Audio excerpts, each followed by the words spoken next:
Hello, Buckeyes. Welcome to this week's episode of The Sports Perspective on Buckeye TV. I'm Victoria Leahy. And I'm Franz Ross. So, Franz, what do you think about Evan Spencer's commentary about the Buckeyes recently?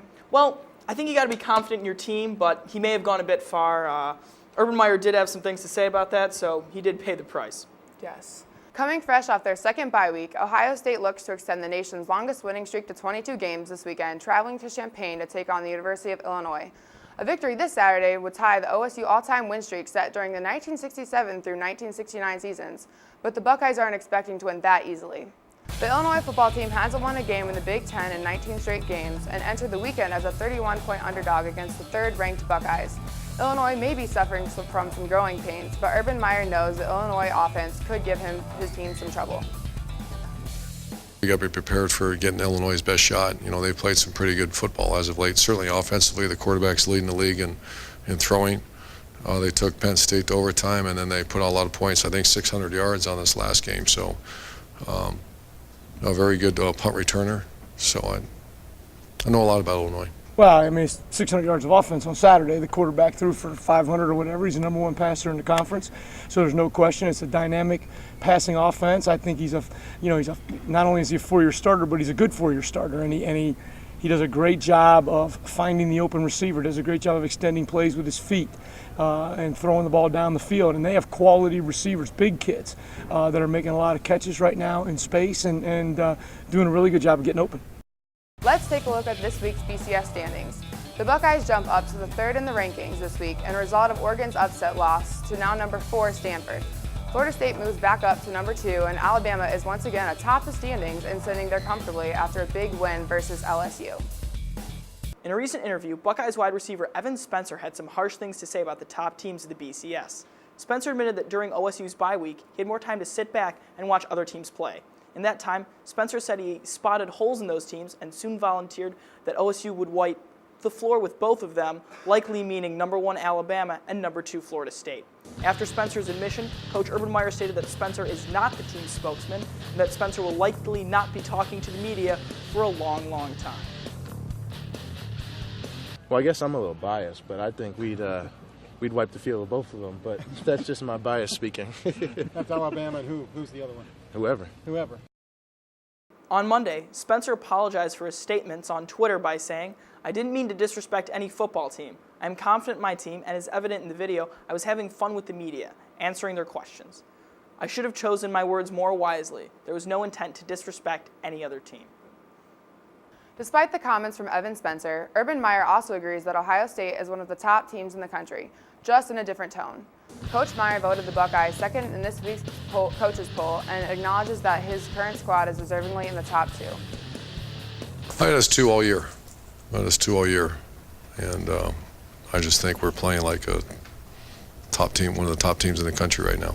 You know, as in the locker room, I think there's some discussion, but as far as, the team goes, we try not to get ahead of ourselves. We know we have to win every game in front of us. So, I mentioned it earlier. When the time comes, I think we'll talk about that. But right now, we're just focused on winning our division, then winning the Big Ten. And I think if we handle our business, we'll be all right. I just, times I don't get to watch everybody. So it sometimes puts you in a hard position. This last week, I did get to watch everybody. There's some very good teams in the country, and I believe we're a very good team. Last week, defensive coordinator Luke Fickell was rumored to have interviewed with Florida Atlantic athletic director Patrick Chung for their vacant head coaching position. Later proven false, Chung did visit Columbus last Sunday as OSU's women's basketball team hosted FAU. Chung met with Meyer to help profile his future coach that could very well be on the current OSU staff. We talked about names, and Pat's a great friend. I have a lot of respect for Pat, and there's nothing more I'd like to see Pat Chung be successful. He's also very respectful of this time of year for us, so we certainly want, I think the number one thing is we talked about a profile because that's a unique place. And I lived in Florida, and that pocket, that's a very, very unique recruiting place. And so that's mostly what we talked about is, first of all, the profile of a coach, and then someone with that, to just go dive into South Florida recruiting, that's not a place you want to dive into unless you've been there before. What's that? He gave you a list? We went through some names, sure. And led the season? Yeah. How many? You pull the plug on him? Coming up next, the men's basketball team squared off with Ohio University this past Tuesday. We'll give you the results of how the Buckeyes did after the break.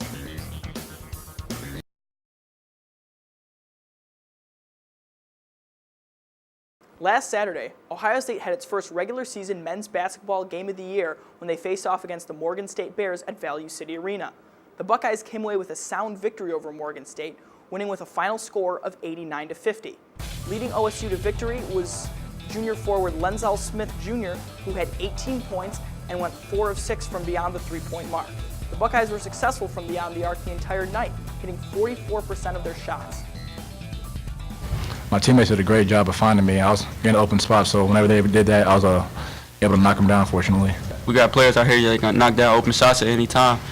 We might have struggled with that a little bit last year, but now everybody's been in the gym all summer, all preseason working on their game. So definitely that's a great help to our team. I think 10 of our first 21 were threes. I thought we countered back and slowed down. Obviously Shannon got off to a great start, and I think that's the balance is something this team's going to have just in terms of how we want to play, how we think we should play. And now over to our station manager, Asia Gort, with her recap from Ohio State men's basketball game against Ohio. A game that was basically played from the free throw line. The matchup between Ohio and Ohio State was plagued with fouls, with 5 Bobcats fouling out. But Ohio State shrugged them off to take this game 79-69. Having an understanding, that's how games were going to be called definitely early. A lot of fouls, a lot of stoppage in play. It really just makes you focus. You have to refocus every time the ball stopped. You have to execute on offense and defense. You can't really take plays off because every possession becomes that much more important. Fortunately enough, we were able to make enough plays down the stretch. If anything, we stopped doing or stopped trusting our system and stopped doing the things that obviously put points on the board for us. We struggled a little bit from the free throw line down the stretch, and when you got to make plays, you got to make shots, and unfortunately we weren't hitting wide open shots, and the game just got real ugly. You got to continue to adjust. We got the holding call underneath the bucket on a cut, and that really kind of slowed our defense down. And I was trying to get those guys going the last 10 minutes of the first half to keep the energy in. They just got into the lane so many times, especially early in the game. So we got a lot of our key guys in foul trouble early. I think we had 4 guys foul out. So you have to be able to play people. So it's just why we played this game. Hopefully we can learn from this. We got a little dazed look in our eyes there for a stretch and saying, if we come out of a timeout, we draw something up, and guys looked like they had no idea what they were doing. And we run an action, and we get a travel.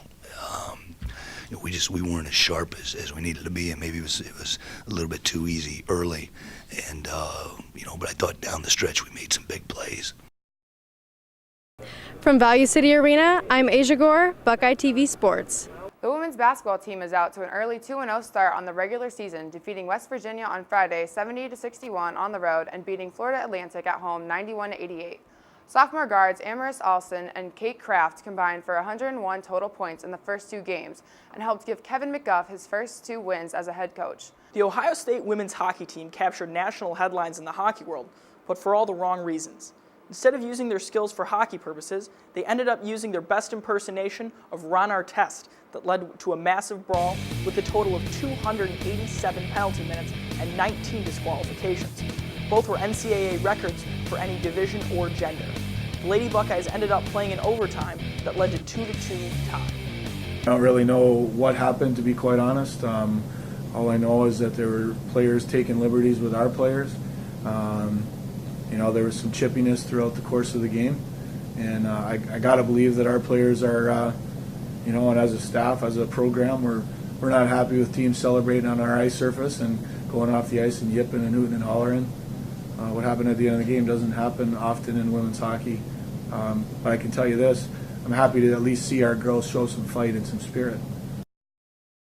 So, Victoria, it's a great time for Ohio State sports.